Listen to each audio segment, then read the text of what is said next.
We're going to be taking an early look at running back rushing yard totals for the upcoming 2021 season. Let's start with the man many consider to be the best running back in the game here, Geoff. Tennessee's Derrick Henry. Titans added Julio Jones, but Henry's rushing total still high at 1,550 and a half. That is a lot of rushing yards. Does he get there? Don't forget expert dog trainer in my title from now on, please. Also, Yep. Put it on LinkedIn, bud. Look, why would anyone want to take the under on Derrick Henry's rushing props for any reason here? Let's break it down, though. 1,550, it sounds high. It's really not. This is a dude who obviously broke 2,000 yards rushing last season. He had 1,540 the year before in 15 games. And, again, Tennessee, just the way their team is created, third in rushing attempts last year.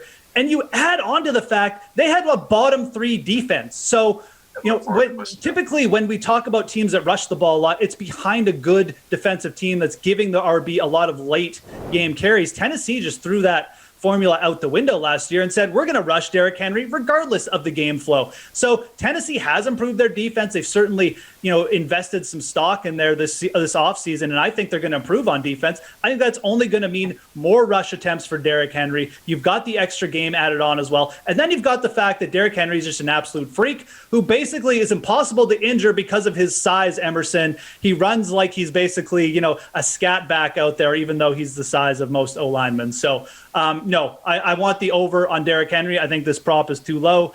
Do you worry about the injury concerns with the running back? You always do. Yeah. This is one running back I'm not that concerned about, though. Give me the over. I think a lot of people are nervous about some wear and tear after he became the 8th player in league history last year to eclipse 2,000 yards. It's just a fact, Geoff. I mean, that happens. You've seen this guy? He's like bench pressing cars. Give me a break. He'll be fine. Yeah. No, I know the feeling. Minnesota's Dalvin Cook had a career year in 2020. He rushed for over 1,500 yards. His season total now for 2021, that's set at 1,350 and a half, 1,350 yards and a half yards. Is this an easy cover for the Vikings back?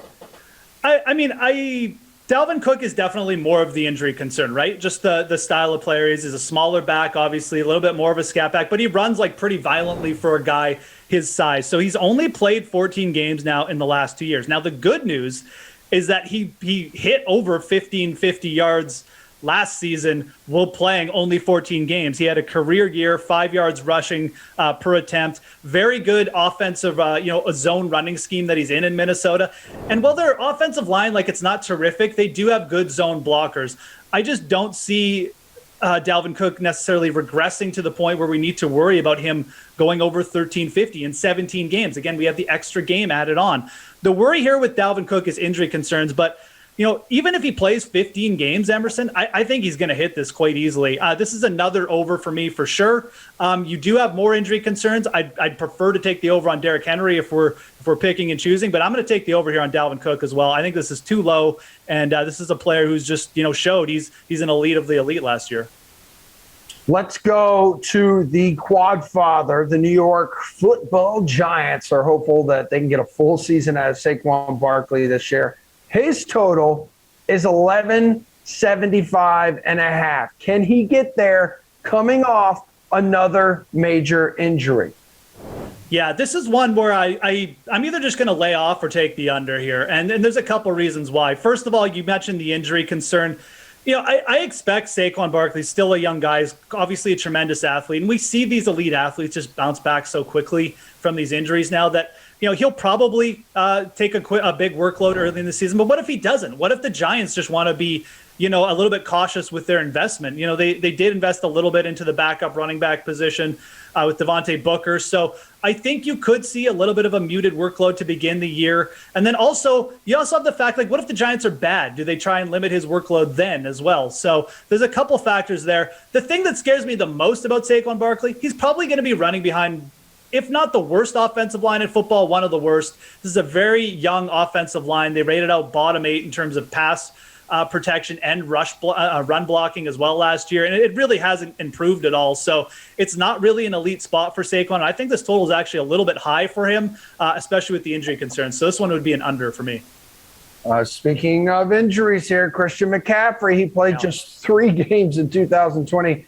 And maybe for that reason, his rushing total is just over 1,000 yards.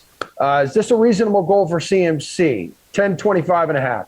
Yeah, so there is a bit of a difference between the injury concerns for Saquon, which is like a major ACL knee injury, and then for McCaffrey, who really just, it's not of the same league of injury. Like, it should be something he bounces back from fairly quickly. I don't think it's going to limit his workload at all in the beginning of the year. So already we have a more positive indicator to the over there for me. Now McCaffrey's got a bad offensive line as well.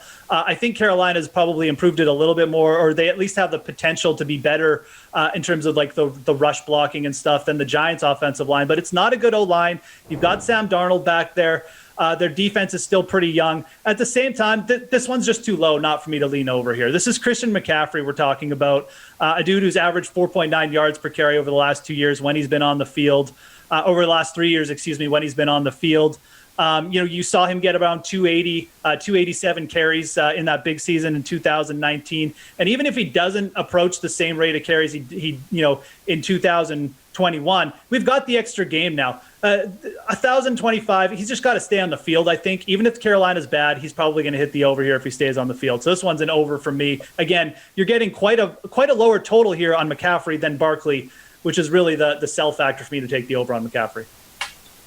I have one more interesting proposition for you, and it's this running back. It's a rookie running back this year. It's Najee Harris. So he steps into a Steelers offense as a clear number 1 option, and his rookie season yardage total is set at 1,000.5. Do you think Harris can break 1K in his rookie season in Pittsburgh? I feel like he doesn't have a whole lot of competition there anymore. I mean, they still have a couple backs there. Benny Snell, Anthony McFarland. Again, this is I typically don't like to take overs on rookies, and there's a couple reasons why. If he fumbles the ball a couple times in the early season, Mike Tomlin, a veteran coach, probably going to look somewhere else.